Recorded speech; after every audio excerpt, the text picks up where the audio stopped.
one day, like a man came over to our shop, and in the back room, which is like a storage room, I brought tea down for him. He was talking to my mom, and they were like really talking quiet. He was showing her a picture, and then they were whispering, and I know they were talking about me, and they kept looking at me. And then my mom came over, and she showed me a picture of a boy, and she said, what do you think? What do you think about this boy? He's very handsome. He's very well educated. You're very lucky to get a chance to marry a boy like this. What do you think? Do you say yes? The Ms. Texas Show is a voice of hope for victims, survivors, advocates, and community leaders against gender-based violence to share their stories and resources. We began showcasing life in Texas. Today we are impacting lives not only in Texas, but also around the world. Under our segment Military Time, we run this segment in partnership with the National Veterans Chamber of Commerce. We invite military and veterans who have overcome traumatic events to share their experiences during and after their military service. Under our Beauty segment, we invite fellow pageant winners and contestants, artists, musicians, actors, models, and dancers, and last but not least, our survivor leaders from family violence, sex trafficking, sexual assault, stalking, and other traumatic events who are ambassadors for these causes to share their lives and the impact they have made. To become a guest on our show, email us at MsUSATexas@gmail.com. If you would like to support victims and survivors of gender-based violence, make a tax-deductible donation to Hope Pyx Global at www.hopepyxglobal.org. Well, hello everyone. Welcome to another episode of the Miss Texas Show, and I am your host, Eileen Dawn.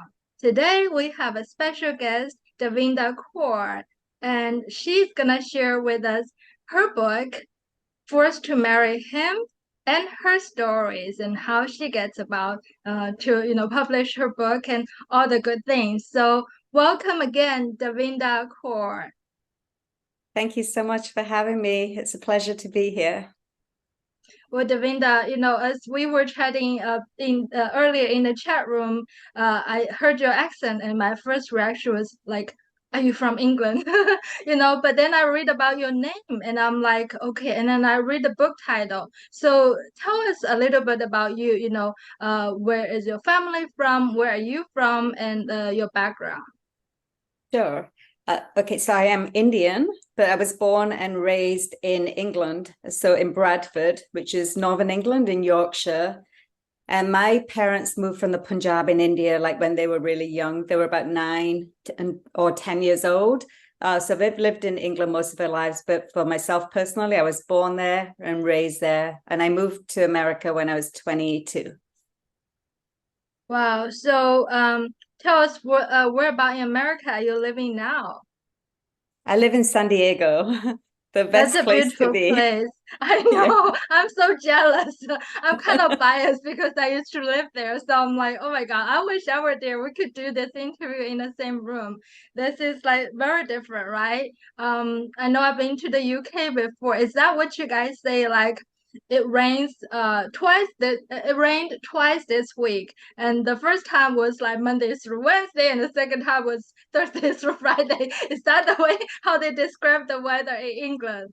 Well, I mean, it does rain a lot, actually, yeah, and it's kind of foggy, but I think that it gets a bit of a bad rap. Like the summers there are pretty good though. Like I've gone in the summer, like gone back to visit, and I feel like sometimes it's hotter there than it is here. Like here in San Diego, it can be cool in the morning and cool in the evening where you have to wear like a jacket or a cardigan. But in the UK, like when it's summertime, and let's say it's not raining, like sometimes that happens, you could have like a 2-week stretch where there's no rain. And so in the summer, it's like hot all day long, including in the morning and evening. You don't have to wear a jacket. So yeah, summer is a great time to visit. I would love to. I remember, and I don't really recall the name of the city anymore, but it was like across from the ocean from France. It was like I try to recall, that was many years ago, but that was a beautiful place. But for some reason always chose to visit England during winter, which is really cold and brutal. It rains a lot, so I can't wait to visit there in summer. But yeah, you're right. The San Diego weather is you cannot beat that. And in fact, what did you guys call it? Like June gloom, something June like that. gloom. June gloom, yes, yes, something Yeah. like that. I completely forgot because I visited last time and it was summer, so I did not bring any jacket. In the morning it was so cold. I'm like, man, I forgot how it can get cold, in the morning and evening, but it maintains kind of between 50 and 80. I know that, from England, I'm from China, so we use Celsius, but here, like, it's like between 50 and 80 Fahrenheit, so something like that. Well, welcome to the show, and I see that you have a very diverse background and everything, and it's from the title of the book, I kind of I don't want to assume, but I kind of see that it's somehow related to your ethnicity, the Indian culture, and forced to marry him. And I'm very sad to hear this title, even just like give me goosebumps just thinking about.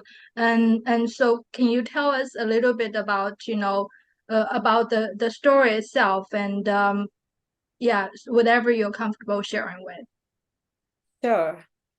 Yeah, so as you correctly said, forced to marry him does unfortunately point towards a situation that happens to so many girls and boys too, but it really impacts girls on a wider scale. And so basically in my culture, and it's not just my culture, but it can happen in the culture of like Saudi Arabians, people from different African countries, Iran, Afghanistan, Turkey.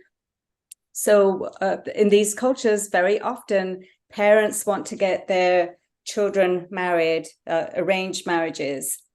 And it's just tradition and culture. But so basically what happened to me growing up in the UK, I'm growing up in a Western country, but yet, I taught from very early on that, one day I will be getting married too. And I know like everybody gets married ultimately. So that wasn't different, but like just watching Bollywood movies, knowing that girls, they see pictures, they are introduced briefly, or maybe they just see a picture and then they're engaged, and how sometimes they don't want to get married to the person that they don't know, but nobody seems to care. I found it like very sad, but I kind of knew it was my culture. And then as I got closer to the age of like 14, also like my friends too, like this was kind of happening to them where they were getting engaged at age 14. And so how it happened to me was one day, like a man came over to our shop. We had a shop, a grocery store. And in the back room, which is like a storage room, I brought tea down for him. He was talking to my mom, and they were like really talking quietly. He was showing her a picture, and then they were whispering, and I know they were talking about me, and they kept looking at me. And then my mom came over and she showed me a picture of a boy, and she said, what do you think? What do you think about this boy? He's very handsome. He's very well educated. You're very lucky to get a chance to marry a boy like this. What do you think? Do you say yes? And I was kind of like, I probably didn't know what was happening, but maybe half of me knew that maybe this is like, she wants me to get married to this boy. But I really like, it was kind of a bit of a shock, but also like I said, from watching Bollywood movies and knowing what was happening to my friends around me, I knew it was going to be my turn, and that these weddings get arranged early on. And even if it may not happen till we're like 17, 18, they can get arranged very early on. As to why parents want to arrange it that early, I have no idea. I mean, I think I do have some idea actually, that they just want to ensure a match is made very early on, and the girl will kind of like stay in line and know that she's spoken for and will behave accordingly. So I think it's a way to kind of like make you conform to their expectations and not step out of line. So basically, I really couldn't really say much, because if I had said, no, Mom, I don't like him, or I'm not ready, or is this a boy I'm supposed to marry? Can I see more pictures? Like, she probably would have like just slapped me, and she would have said, who do you think you are? Your friend's getting married to the boy from India. But what's so special about you? What makes you so different? So I really couldn't say anything. And again, I know what was expected of me. And to kind of like go back to maybe my upbringing, like, so there's my brother who's a year and a half older than me, my two sisters who are younger. One of my sisters is a year and a half younger, and the other one is 6.5 years younger. And so me and my sister, who's a year and a half younger, we basically had to do like the housework. So we had a shop, like I mentioned, and we got that shop when I was about 9 years old. Before that, we lived in a house. So we moved down the street to the shop. And then, so as soon as I was 9 and we moved to that shop, we kind of like had to start pitching in more, like with helping out in the shop. But even when we lived in the house, we started cooking and cleaning from a very early age, like age 7, I think it was. I used to watch my mom make the curries. I used to cook onions with her, and ginger and garlic, and, just do the dishes. And so, we had started that from a very early age, like just helping out in the kitchen, doing cleaning. And then when we moved to the shop, then it was like helping out with the shop. And so we were used to like working. And if there was like something that we didn't do properly, like for instance, like if I didn't pick up a dish from the living room dining table and take it to the kitchen, my mom would like say, why is that cup there for? What have I told you? You need to take the cup. Why are you sitting down and you haven't like done your work? So we were constantly told like what we had to do. If we left dishes in the sink at nighttime, we were reprimanded. You can't leave anything in the sink. It must be washed. We actually couldn't even leave it in the dish rack. We had to dry everything and put it away. The sink had to be completely empty. Nothing could be even like drying overnight. We had to like put all the dishes away. So not even one cup could be left in the sink. So if we didn't listen and we didn't follow like the orders and the expectations, we did get slapped. We got punished. And so when we lived in the house, we had a cellar. And quite often, if we didn't do something to the liking of my mom, I remember like we were put like in the cellar, and it was a scary place to be. And I wrote about that in my book, that I hated like being put into the cellar, because the cellar was also a place like where we had a bigger kitchen. So we used to go down there and cook as well. But the cellar was a place like where there was mice running around too. And I was afraid of mice. And so when my mom used to like punish us and put us in the cellar, there was a light switch outside the door leading to the cellar, and she would control that switch. And so the light would be off, and we'd be on the stairs in the dark. And the only way to put the light on, we couldn't get out of the door because she would lock it. We'd have to go down the stairs, and there's another light switch at the bottom. So it's either like staying on the stairs in the dark or going down the stairs, being afraid to kind of like encounter the mice, but also like knowing that we need the light. So I have to press the light switch on and see the mice scurrying around. And so, it was not a pleasant thing. And it happened inevitably to both me and my sister. My brother didn't really have to do housework. When we got a shop, he did help out in the shop, but he never had to like even probably make a cup of tea. I think till a certain age, he didn't even know where the cups were. He used to like call us on the intercom and say, I want a cup of tea, I want a bacon sandwich. And we would just have to like do, whatever he wanted. And if we didn't, we'd also get slapped, because my mom would say, he's your brother. You need to respect the fact that you have a brother. You should be happy. And like, it was like boys are just more valuable than girls. And I think that's like the way our mom kind of like told, kind of like not in like direct like words, but she conveyed that he was much more special than us. And we were just really there to like help out. And one day we would get married. So we were kind of like the dispensable members of the family. We knew we had to go away as soon as we were married off. But my brother, just knowing about the culture, my brother would get married and his wife would come and she would stay in the house, and she would be the one who would help my mom with the cooking and cleaning once we were gone. So we were kind of like domesticated, kind of raised to just do the tasks and not to answer back, to be seen but not to be heard. So we couldn't like answer back. If we answered back, if we said no to something, we would be slapped. So we kind of like knew. And that, I think, to answer your question about like why I couldn't really answer about when I was shown the picture, or like stand up for myself or say no, I don't want to get married yet, I'm only 14. It was because of my upbringing, and how we were made to be quiet, to be seen and not heard. I'm kind of speechless, Davinder, because I can relate to it, believe it or not, because I mentioned that I'm from China and I have a brother too, spoiled and rotten. If you and I can relate to it, and if I explain to you, I don't really have to explain much because we kind of like have an understanding of how boys are treated differently. And so I can totally understand. I remember growing up, just like I have to do so much just to earn the love that I should have deserved. But no, because you're a girl, no, you're not good enough, because the boys are carrying our last name, and you're just really just there for whatever reason, and we wish you were a boy.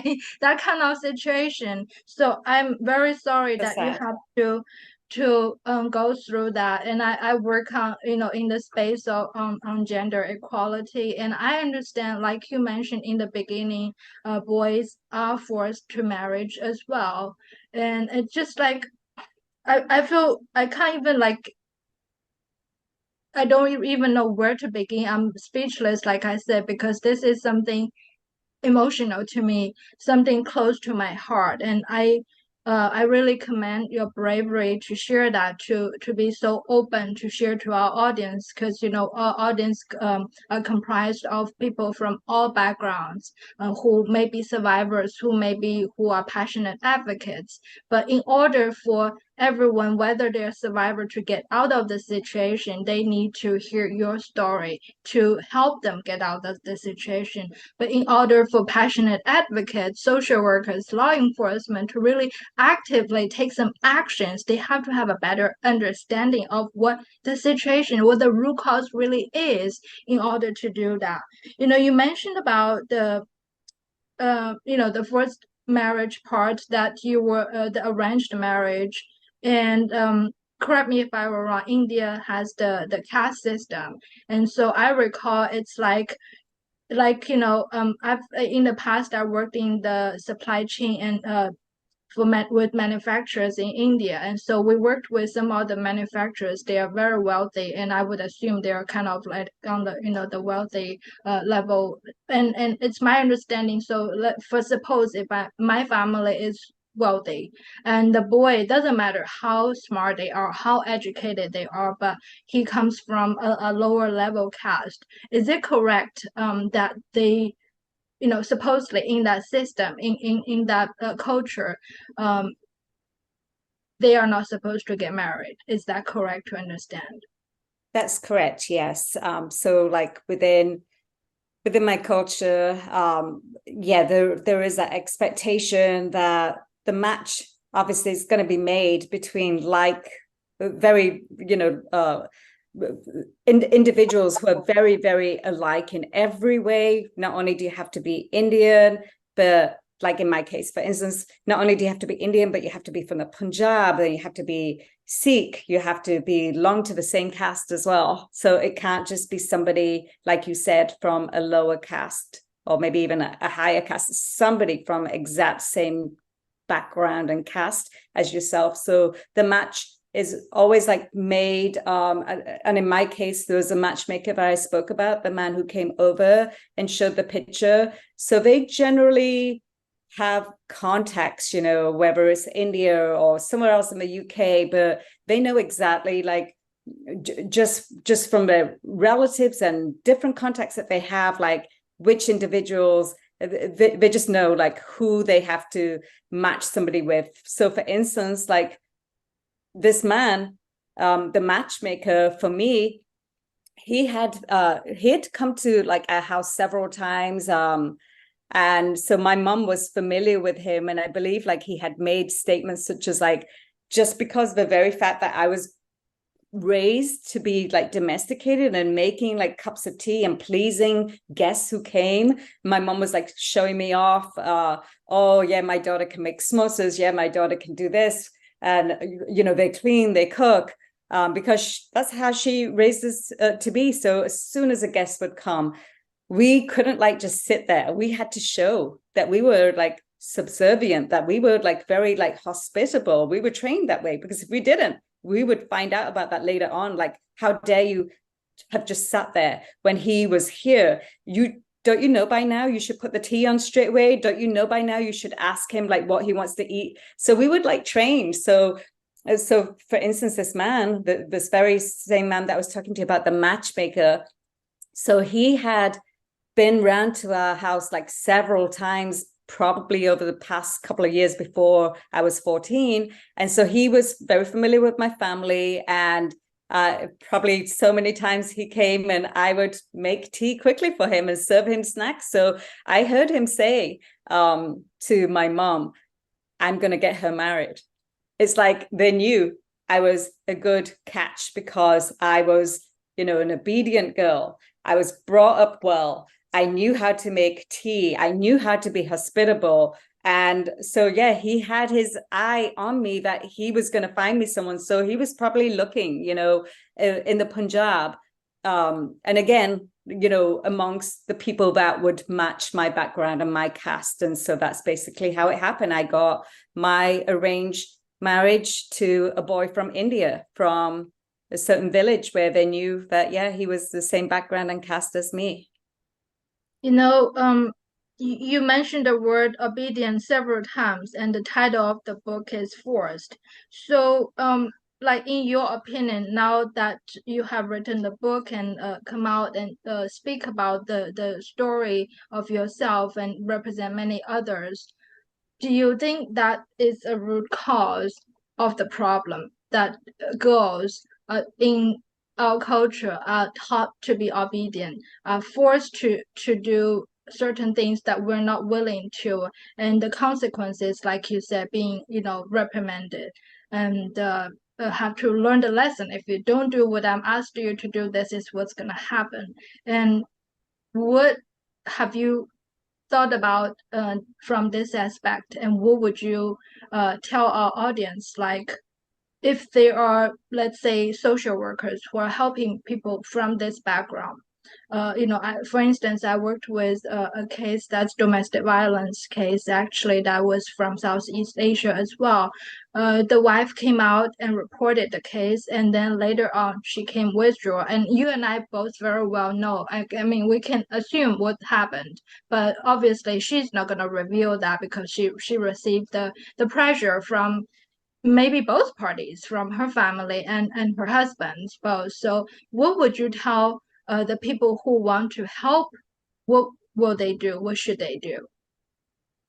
Yes, so to answer that first part of your question regarding like how, just our very obedience, kind of like we fall into this trap really of giving in because we're raised that way. We're raised, with our tradition and everything, and our expectations from our families to be brought up in a certain way where we are brought up to be obedient, and we're brought up to be fearful of what can happen to us. And so we're brought up to be subservient, to be seen and not heard.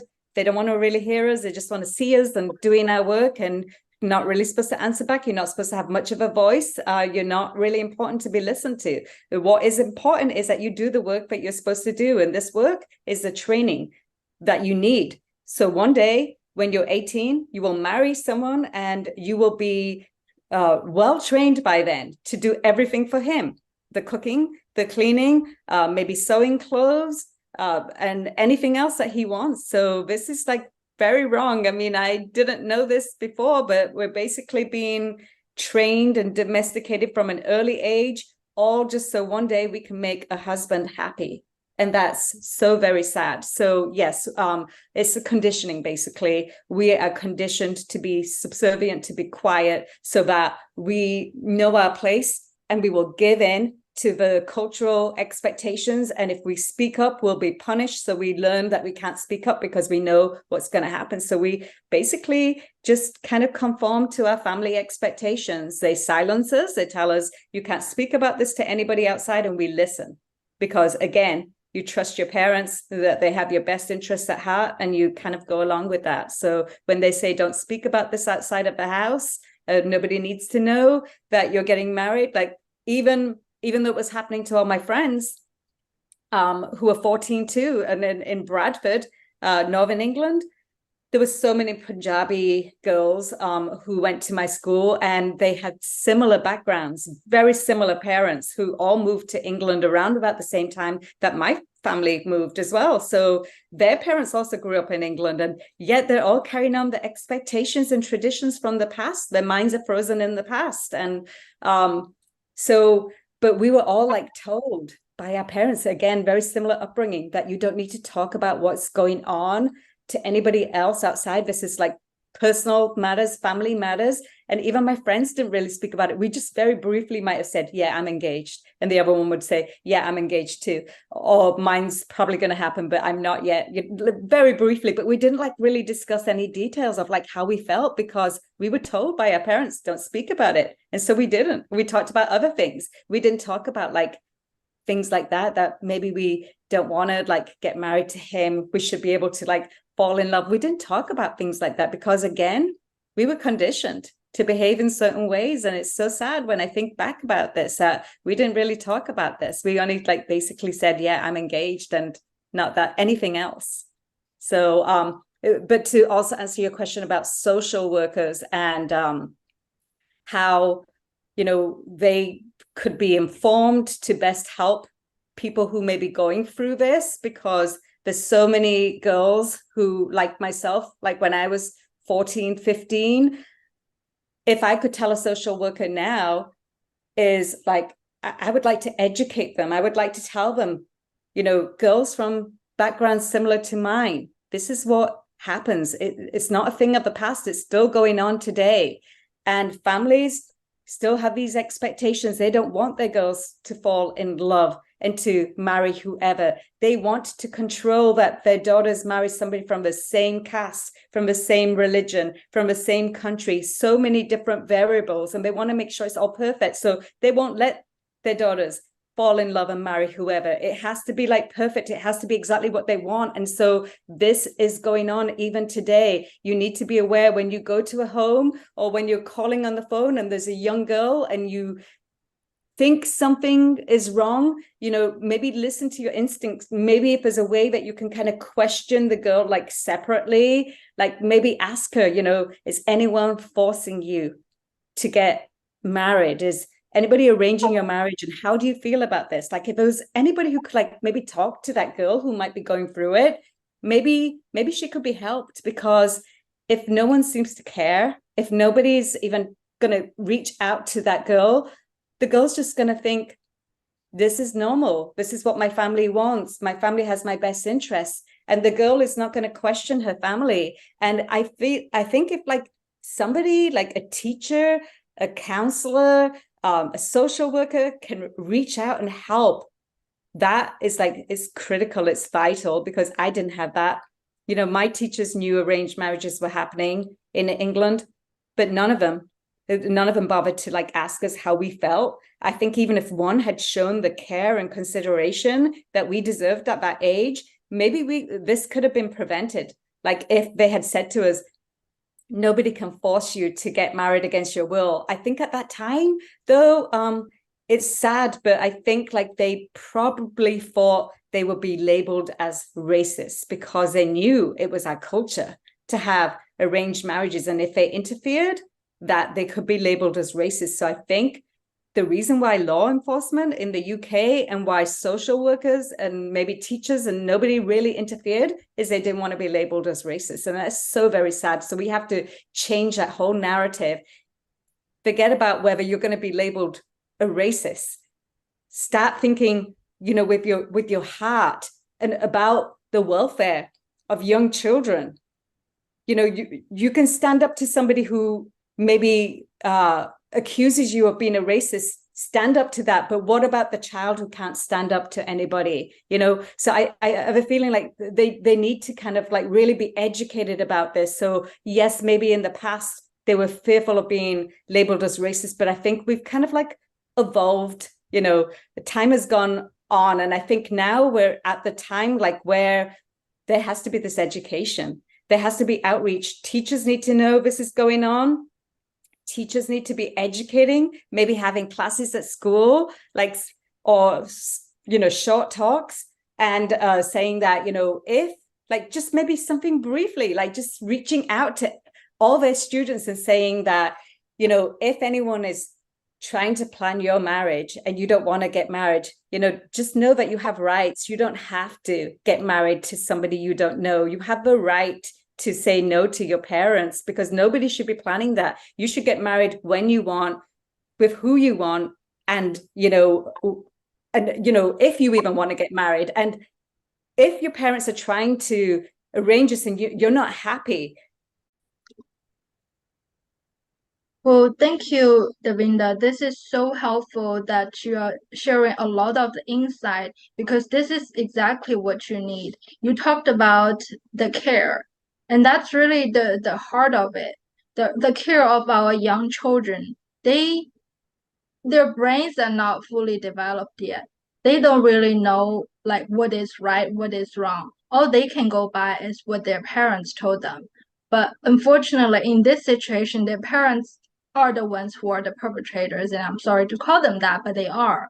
So it is really at the mercy of our social workers, in this case, even the teachers. And you've mentioned that you had wished your teacher had asked this question, and the education is the key. And you mentioned, the several organizations, and but with that, we talked about a lot of what the root causes are from the Southeast Asian culture, but it's not only that. You've mentioned earlier from the Arab culture, from the African culture, and other cultures as well that have similar situations for forced marriage. And you also mentioned about the changes that has been made. You said the evolution of before there were no charities, or in America we call nonprofit organizations that were doing the great work that what we're doing now. So what have you seen are the organizations that have done? Obviously, you have really good insight with your background from the UK, what organizations are doing this versus in the United States, what organizations are doing this. And I would love to learn more about that. And additionally, the policies, which we will dive into later. Yeah, sure.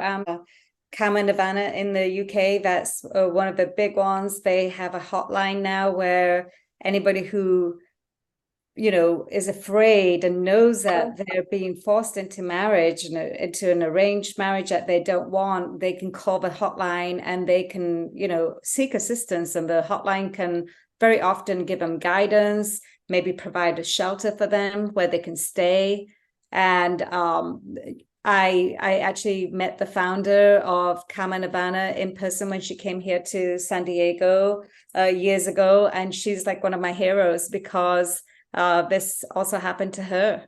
Like, again, my story, even though I wrote in my book, and here's a book, Forced to Marry Him.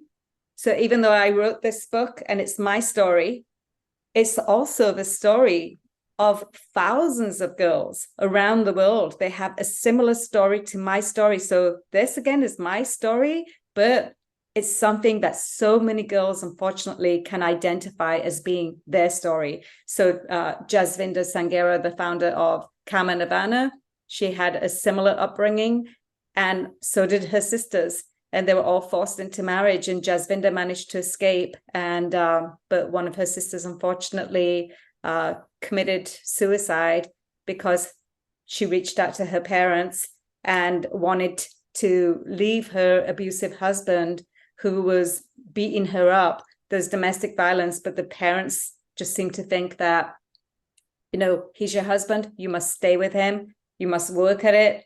They don't care about their daughter's agony or pain. It's just that you must stay in this marriage that we arranged for you. This is more important than anything else. And their daughter's happiness is not important at that time. And so unfortunately, Jasvinder's sister committed suicide, and I think that spurred Jasvinder to start a charity for victims of forced marriage. Luckily, she escaped forced marriage herself, but it was also something that was expected of her. And but yeah, she escaped, and why I admire her so much is that she actually did something to help other victims of forced marriage. So I do what I can. I wrote my book, I give public talks, but she is my real hero because she started an organization to help other victims, and I find that so commendable. So I really, truly admire her. And then here in the US, there's Freddie Reese from Unchained at Last on the East Coast. And Freddie's another person who is my hero as well. And she, again, same as Jasvinder, she started an organization, Unchained at Last, to help victims of forced marriage and child marriage. And child marriage is something else that's going on all around the world and here in the US too. And we all need to raise awareness about this and have this stopped. And Freddie was a victim of a forced marriage herself. And she got forced into marriage here in the US in New York, I believe, at maybe the age of, I can't remember if it was 17, 18 or 19, but regardless, forced marriage can happen to people of any age. Obviously, if you're forced to marry below the age of 18, I believe that's always a forced marriage because no child should be getting married. So I believe that could be termed a forced marriage regardless under the age of 18. And so if it's over the age of 18, that can happen too. Forced marriages happen to adults. They happen at 26, 27, for all varieties of reasons. Like your parents might determine that you're getting a little bit older, you finished your studies, now's the time, you must marry somebody suitable. Anyway, in Freddie's case, she was forced to marry. She wasn't happy with her husband, and she finally got away after years and of being with him. And she also dedicated her life to starting an organization. And so now she is instrumental in bringing awareness about child marriage here in the US and forced marriage. And I admire her so much with what she's doing. She has caused change here in the US, much needed change, because there's only 11 states now that have raised the marriage age to 18. But there's here in California, girls can get married at age 14, 15 if their parents consent. And most times it's the parents that want this marriage and not the child. The child has to do what the parents want. When a judge sees that the parents have signed off onto the marriage papers, the judge is going to think, oh, the parents have got the best interests of the child. If the parents want this for their child, I'll sign off. And again, this makes the judge complicit in the abuse of that child, along with the parents, because the judge is just signing off. And so education really needs to happen here. And Freddie, like I said, Unchained at Last, they're instrumental here in raising awareness, and they petition against child marriage. They bring legislation, they're instrumental in passing laws and helping, New York and New Jersey are two of the states, Delaware, Rhode Island,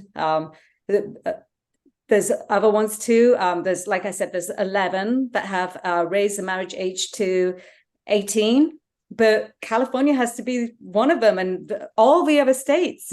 This is ridiculous that child marriage is going on here in the US. We talk about other countries around the world, that allow this to happen, and we kind of say, how could you do this? But what about us? We need to look at what's happening here, and we need to care about our kids here. And so, yeah, education needs to happen. And social workers, need to be informed about what's going on.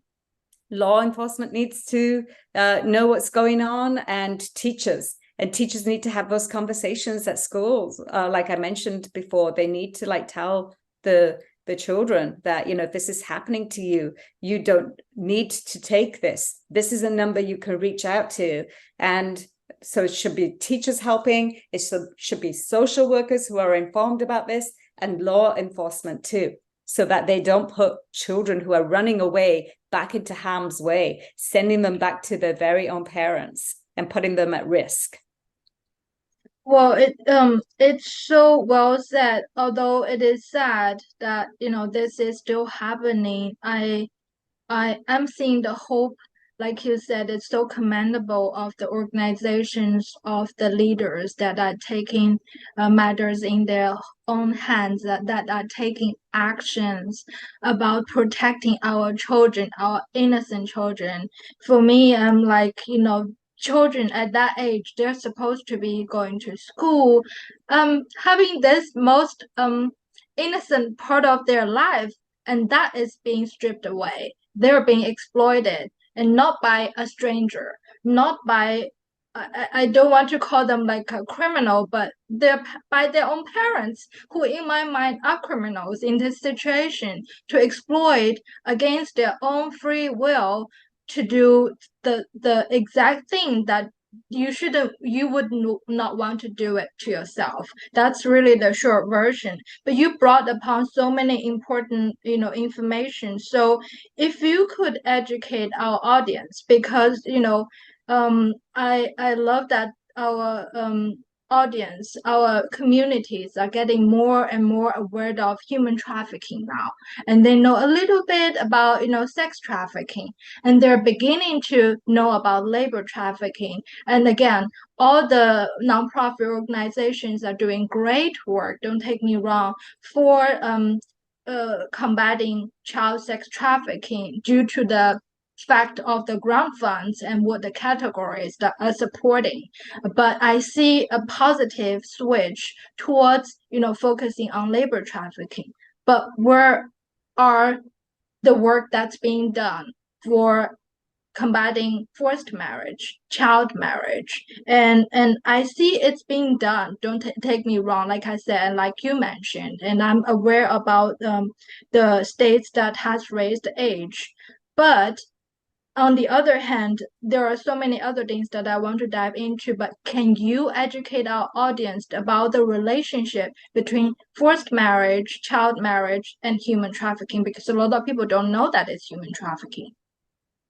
Yes, so forced marriage is it's a form of human trafficking, because when girls are pushed into marriage, we're used for our services, whether it's providing services such as cooking, cleaning, our bodies basically as well. And then not only that, but our immigration status. So we are married to give citizenship to someone from a different country. And I didn't even think of this when I was shown that picture when I was 14, but now I know that it's very clear to me that he came from India to the UK, and basically he wanted citizenship. And that's what a lot of these matchmakers kind of arrange, so that somebody benefits.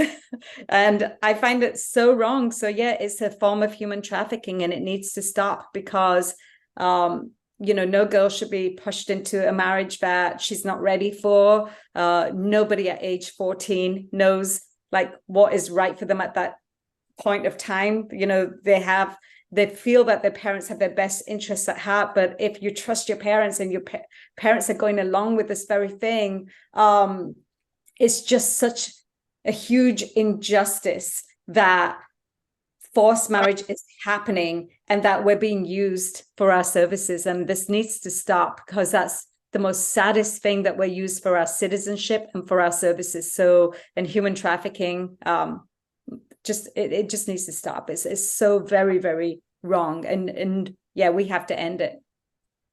Yes, it totally. And this is like so much of an issue. This is like a human rights issue as well. And you mentioned about the age 18 in the 11 states and much more work that needs to be done. But I also, I'm involved in the fighting the forced marriage as well. Then I am aware that this age limit, while it's good in some in those states that has been the law has passed, it only applies to citizens, just like you talk about the citizenship. In other words, let's say, you know, for example, if a man who is 50, just say, 19 years old, American citizen, wants to marry a 10-year-old, doesn't matter, which country, as long as they're not an American citizen, they can. Because that only applies to the person who is a US citizen. And this is totally wrong. And I cannot say enough that like how much work that needs to be done. And this is just like one of the so many take from this conversation.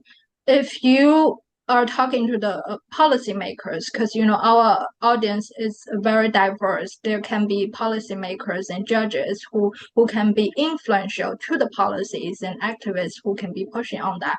What would you like to see happen in terms of policy? Well, I definitely would like, child marriage it needs to be banned completely. Like no child under the age of 18 should be getting married. If it was up to me, I would still say 18 is still way too young. It should be like beyond the age of 21. I even though I got married at age 18, I was forced into that marriage at 18. I was still too young. I feel like it really needs to be raised to 21, but I would be happy with 18 as a start, but nobody needs to get married before the age of 18. So I think definitely, we need to like raise a marriage everywhere. It can't just be certain states that do this. It has to be all of America. Like it has to happen where child marriage is banned throughout the country. If girls and boys, like you can't drink till you're 21, you're not supposed to smoke till you're 21, you can't drive a car till you're 16, or there's so many things you can't do. Then why are you allowed to get married before the age of 18 when you can't even get divorced till you're 18? So it's so easy to get a child marriage at age 16, but then she has no right to even seek the help of a divorce lawyer because they won't help her because she's a minor. That's wrong right there. Like, it just doesn't make sense. And so it should not be happening. This is like cruel. It's inhumane. It needs to be stopped immediately. People need to see the very unfairness of this and how girls who are put into these situations at age 16 and they're forced to marry, and let's say they leave their husband, shelters won't take them because they're below the age of 18. And so how can you go around getting someone married before 18 if they can't even get the help till they're 18? That means that they weren't old enough. So why are you doing something like violating their very human rights and making them get married before their time if they're not even old enough to get divorced and they're not old enough to have a lawyer? It makes no sense. Wow. So yeah, we need to change this. And other than that, also like the UK is like 10 steps ahead of us. Like forced marriage was criminalized in the UK about 7-8 years ago, where now it's a crime to force anyone into marriage. So if a child, tells the authorities now that they believe their parents are getting them an arranged marriage and they're not happy about it, they can alert the authorities. And if the authorities look into it, they can issue an FMPO, a forced marriage protection order, and then the passports can be taken away of the minors, because very often what happens is the parents try to take the child out of the country and they fly to Pakistan, India, Saudi Arabia, wherever, and the marriage happens abroad. So girls go missing from school at the age of 16. All of a sudden, one day they're not in class anymore. And they come back a year later and now they're wearing like bright colored clothes and gold jewelry. And do you know what this means? That this means that they came back as a bride.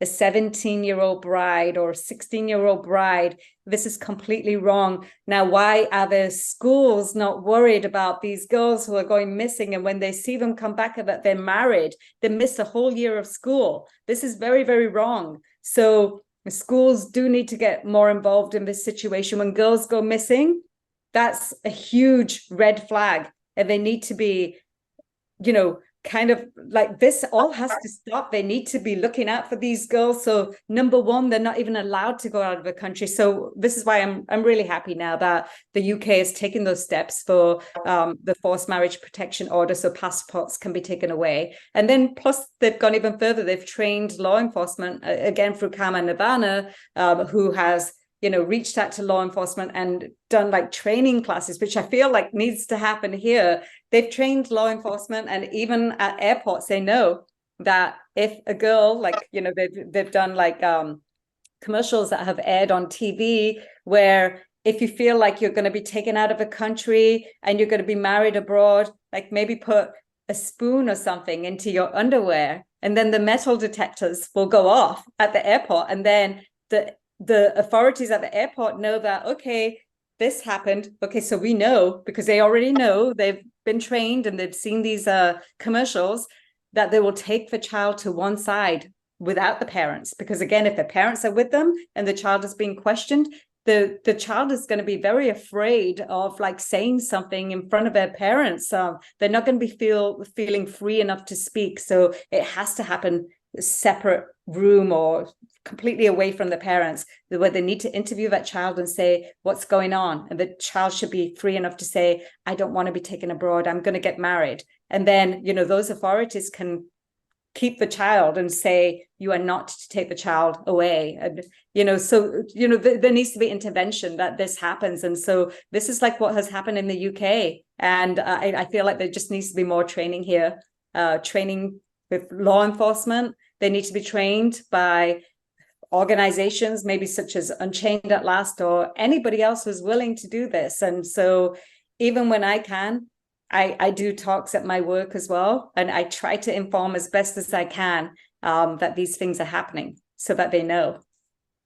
Thank you so much, Davinder. I think this is actually something else I was gonna go into, because I understand that UK is way ahead of us, that you have implemented forced marriage into human trafficking, which currently in the US it's more like sex trafficking, labor trafficking, and they've incorporated domestic servitude.